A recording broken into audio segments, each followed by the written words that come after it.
Protein structure ये बहुत important topic है। एम कैट के लिए, एफएससी के लिए, ए लेवल के लिए, नीट के लिए और बहुत सारे एग्जाम के लिए, बीएससी के लिए। तो मॉलिक्यूलर बायोलॉजी का ये टॉपिक है और इस टॉपिक की इम्पोर्टेंस बहुत ज़्यादा है। तो इस लेक्चर में हमने इसके तमाम एंगल्स पर पर्सपेक्टिव्स को ओपन करना है। इंतहाई कॉन्सेप्चुअली इस टॉपिक को लेके चलना है हमने। इसके अंदर हमारे पास स्ट्रक्चरल लेवल पर आसान लफ्ज़ों में मैंने चीज़ों को एक्सप्लेन किया है। तो स्टार्ट करते हैं जी। What does protein structure means? सबसे पहले हमें ये पता होना चाहिए।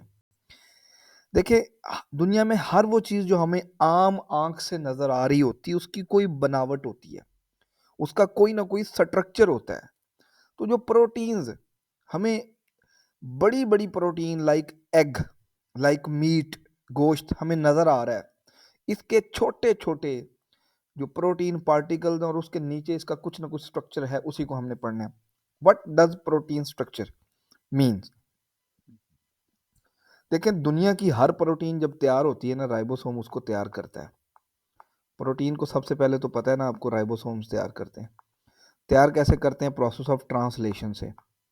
तो दुनिया की जो भी प्रोटीन राइबोसोम ने तैयार की है ना अभी अभी, वो किस स्ट्रक्चर में पैदा होती है? वो जब पैदा हो रही होती तो उसके पास एक बिल्ट इन स्ट्रक्चर होता है, उस स्ट्रक्चर को प्राइमरी स्ट्रक्चर कहते हैं।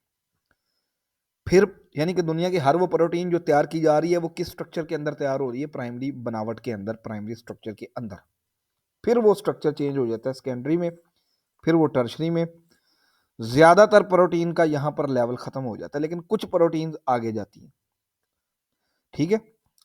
वो क्वार्टरनरी स्ट्रक्चर रखती है, बहुत थोड़ी सी प्रोटीन जो उनके लिए फंक्शन परफॉर्म करने के लिए जरूरी होता है। अदरवाइज मैक्सिमम प्रोटीन यहां पे बंद हो जाती है। यही हमने टॉपिक्स आज पढ़ने हैं। पहला, प्रोटीन स्ट्रक्चर होता क्या है? Every protein which is synthesized through the process of translation by the ribosome can have three different level of organization. उनकी बनावट तीन मुख्तलिफ लेवल्स पर एक्सप्लेन की जा सकती है। कौन कौन सा? प्राइमरी, सेकेंडरी और टर्शरी। तीन लेवल्स हैं। वाइल सम प्रोटीन्स और पॉलीपेप्टाइड्स, लेकिन कुछ प्रोटीन्स या पॉलीपेप्टाइड्स जुड़ जाती हैं। लाइक ये देखें जी, एक पॉलीपेप्टाइड चेन है, ये टर्शरी स्ट्रक्चर होता है ऐसा गोल गोल ग्लोब्यूलर, ये है। अब ये चारों आपस में लिंक कर जाती हैं, ठीक है जी। और अब यो नया स्ट्रक्चर बना है वो है जी क्वार्टरनरी लेवल, और ये इनके फंक्शन के लिए जरूरी होता है। वो कहता है वाइल सम प्रोटीन्स और polypeptide chain joins to perform function, वो एक दूसरे के साथ जुड़ जाती हैं ताकि वो अपना फंक्शन अदा कर सके, परफॉर्म कर सके। सच बिगर structure where more than one polypeptide chain involved is called as quaternary level of structure, which is only present in some of the proteins, not all proteins. पहला स्ट्रक्चर शुरू करते हैं जी, primary structure. What does primary structure mean? देखें जी, अभी अभी कोई भी प्रोटीन तैयार हुई है ट्रांसलेशन के जरिए राइबोसोम से, वो किस स्ट्रक्चर में पैदा होती है? प्राइमरी। पहला स्ट्रक्चर ही प्राइमरी प्रोटीन, प्राइमरी स्ट्रक्चर है। अब आपको पता है कि प्रोटीन बनती कैसे है? प्रोटीन बनती है अमाइनो एसिड के जोड़ने से। यानी अमाइनो एसिड करोड़ों, लाखों, हजारों की तादाद में जब जुड़ते हैं तो फिर प्रोटीन बनती है। ये हमें याद रखना है। लिहाजा जब भी कोई एक अमाइनो एसिड, लेट से ये किसी दूसरे अमाइनो एसिड लेट से इससे मिलता है, तो यहां से प्रोटीन बनने का अमल शुरू हो जाता है, और यहीं से प्राइमरी स्ट्रक्चर भी शुरू हो जाता है। ये है जी इंपॉर्टेंट तरीन पॉइंट।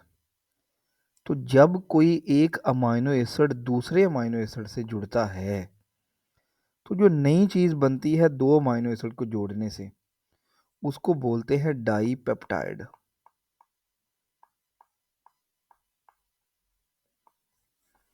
और अगर वो तीन हो तो फिर ट्राई पेप्टाइड बन जाते हैं, चार हो तो टेट्रापेप्टाइड, पांच हो पेंटा, छह हो हेक्सा, सात हो हेप्टा, आठ हो ऑक्टा, नौ हो नोना, 10 पे पोली। अब इससे आगे जितने भी अमाइनो एसिड जुड़ते जाएं, ये एक पॉलीसेकेराइड पॉलीपेप्टाइड बन चुकी है, इसमें कई पेप्टाइड बन गए। ये बॉन्ड जो अमाइनो एसिड को जोड़ रहे हैं, इन बॉन्ड्स को पेप्टाइड बॉन्ड कहते हैं। लिहाजा कोई कल को पूछ ले कि प्राइमरी स्ट्रक्चर ऑफ प्रोटीन किन बॉन्ड्स की वजह से बनता है, जी वो पेप्टाइड बॉन्ड बनाता है।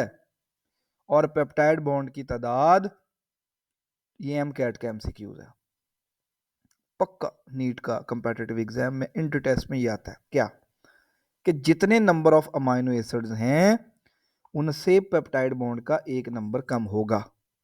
लेट से मैं आपको कहूं कि 1 2 3 4 5 6 7 8 9 10 11 12 13 14 15, ये 15 अमाइनो एसिड पर मुश्तमिल एक पॉलीपेप्टाइड चेन है।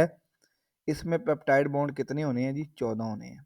पहले ही मैंने एक डायरेक्ट बता दिया आपको, जितने एक चेन के अंदर अमाइनो एसिड है ना, उस चेन के अंदर उन अमाइनो एसिड की तादाद से एक नंबर कम पेप्टाइड बॉन्ड है। गिन के देख लो, 1 2 3 4 5 6 7 8 9 10 11 12 13 14, ले जी, ये है जी पूरा प्रोसेस। ये कॉन्सेप्ट एमकैट के लिए बहुत इंपॉर्टेंट था जी। चलें अब शुरू करते हैं। Primary structure of a protein means, primary structure से जनाब मुराद क्या है? 3 चीजें मुराद हैं जी, number of amino acid, type of amino acid जो यहाँ नहीं लिखा, आगे लिखा हुआ है, and arrangement of amino acid. एक प्रोटीन के अंदर अमाइनो एसिड की तादाद कितनी है, उनकी सीक्वेंस क्या है, उनकी टाइप्स क्या हैं, ये 3 चीजें बता दी जाएं तो गोया हमने क्या बता दिया? किसी भी प्रोटीन का प्राइमरी स्ट्रक्चर बता दिया। तो कल को आपको पूछ ले what does primary structure mean, तो आप बता सकते हो कि प्राइमरी स्ट्रक्चर से मुराद है कि हम किसी भी प्रोटीन का नंबर ऑफ अमाइनो एसिड बताएं, किसी भी प्रोटीन का टाइप्स ऑफ अमाइनो एसिड बताएं, और किसी भी प्रोटीन का सीक्वेंस ऑफ अमाइनो एसिड बताएं। ये उसका प्राइमरी स्ट्रक्चर है। Primary structure of a protein is initiated when two amino acid joins through the peptide bond. Already I have told this. When two amino acids are joined, there is a bond that is called peptide bond. दो amino acid को जोड़ने वाला bond हमेशा peptide bond होता है। The new structure this is called as dipeptide. अब ये जो नया स्ट्रक्चर बना है इसको डाइपेप्टाइड कहेंगे। ये सब आपको पता है, मैंने अभी अभी सिखाया है।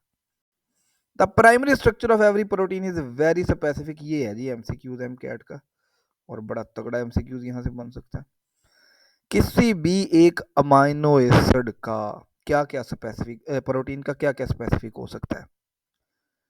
वो उसका अमाइनो एसिड का तादाद, अमाइनो एसिड का नंबर और अरेंजमेंट, यानी उसका प्राइमरी स्ट्रक्चर सबका स्पेसिफिक होता है, अलग अलग होता है। देखो ना, हीमोग्लोबिन के पास क्या फंक्शन है? उसने ऑक्सीजन को ट्रांसपोर्ट करना है। फाइब्रिनोजन ने ब्लड क्लॉटिंग करवानी है। एल्ब्यूमिन ने ऑस्मोटिक जो वाटर की मौजूदगी या बैलेंस है ब्लड के अंदर उसको देखना है। एक्टिन और मायोसिन ने जॉइंट्स की मूवमेंट, मसल्स की मूवमेंट करवानी है। कोलाजन ने स्ट्रक्चर बनाना है हड्डियों का। कैराटिन ने और इलास्टिन ने स्किन और इलास्टिक स्मूथ स्ट्रक्चर्स को बनाना है। सबका अपना अपना फंक्शन है। ये सब प्रोटीन अलग-अलग फंक्शन क्यों परफॉर्म करती हैं? क्योंकि सबके पास अलग-अलग स्ट्रक्चर्स हैं, और उस स्ट्रक्चर का होना, अलग होना किस वजह से है जी? उनके पास अलग अलग नंबर ऑफ अमाइनो एसिड है, अलग अलग टाइप ऑफ अमाइनो एसिड और अलग अलग अरेंजमेंट है।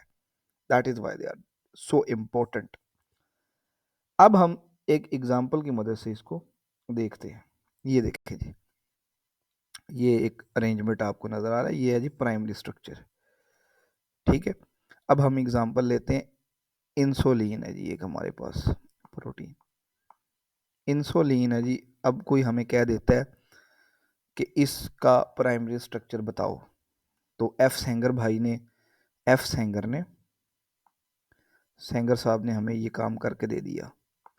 एफ सेंगर भाई ने कहा कि इंसुलिन जो है इसके अंदर टोटल अमाइनो एसिड है जी 51। याद रखेगा प्राइमरी स्ट्रक्चर में हमने अमाइनो एसिड की तादाद और उनकी अरेंजमेंट बता देनी है, तो प्राइमरी स्ट्रक्चर हो गया। लो जी, एक चीज़ तो मैंने बता दी इधर, तादाद। दूसरा उसकी अरेंजमेंट, उन एफ सेंगर भाई ने बताया कि दो चेन्स होती हैं, एक अल्फ़ा होती है और एक बीटा होती है। अल्फ़ा में 21 अमाइनो एसिड होते हैं, बीटा में 30 होते हैं। लो जी, मैंने अरेंजमेंट भी बता दी।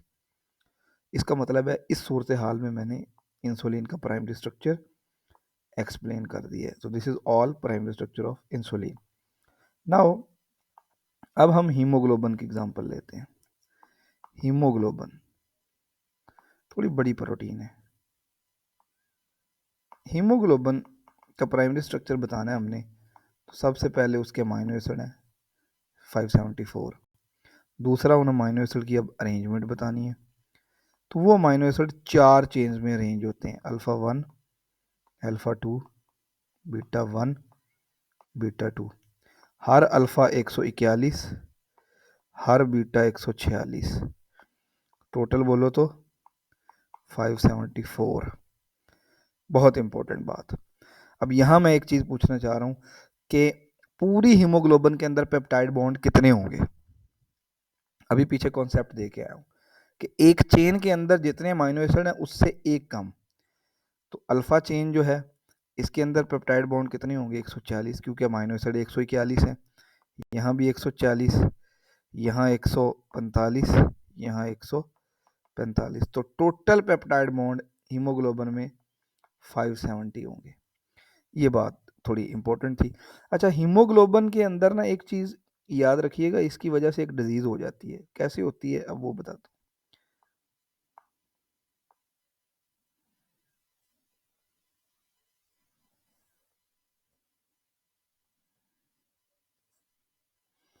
देखिए, हीमोग्लोबिन का ना स्ट्रक्चर होता है थोड़ा ग्लोब्यूलर, गोल सा, लेकिन इन 574 574 में से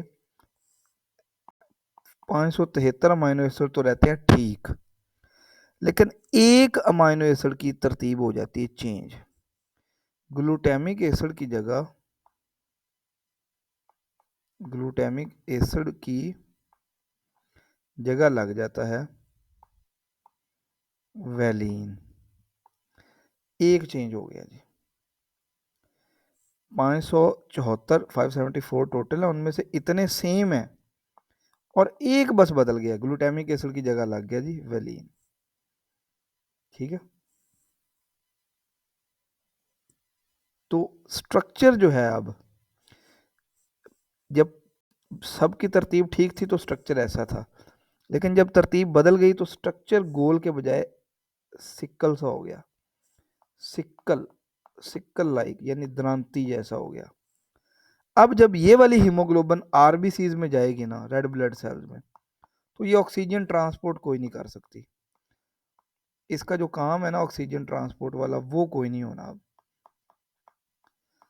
अब ऑक्सीजन ट्रांसपोर्ट नहीं होगी तो रेड ब्लड सेल क्या होंगे, इमेच्योर हो जाएंगे, काम नहीं सही करेंगे, तो एक बीमारी पैदा हो जाती है जहां खून की कमी होती है, अनीमिया। लेकिन ये अनीमिया जो है ये सिक्कल सेल अनीमिया कहलाएगी, क्योंकि ये सिक्कल सेल की वजह से। अनीमिया की भी कई वजूहात है, कुछ डाइट्री अनीमिया होती है, कुछ बायबॉर्न होती है, म्यूटेशंस हो जाती होती हैं, तो ये अनीमिया की भी एक टाइप है। आगे हमने सेकेंडरी स्ट्रक्चर्स को पढ़ना है, उसके बाद हम सेकेंडरी स्ट्रक्चर्स की 3-4 जो बड़ी टाइप्स हैं वो पढ़ेंगे, फिर टर्शियरी स्ट्रक्चर, फिर उनका बनना, डिटेल में इन सब चीज़ों को पढ़ेंगे जी। लेकिन आज के लेक्चर के लिए इतना ही काफ़ी है। ओके जी।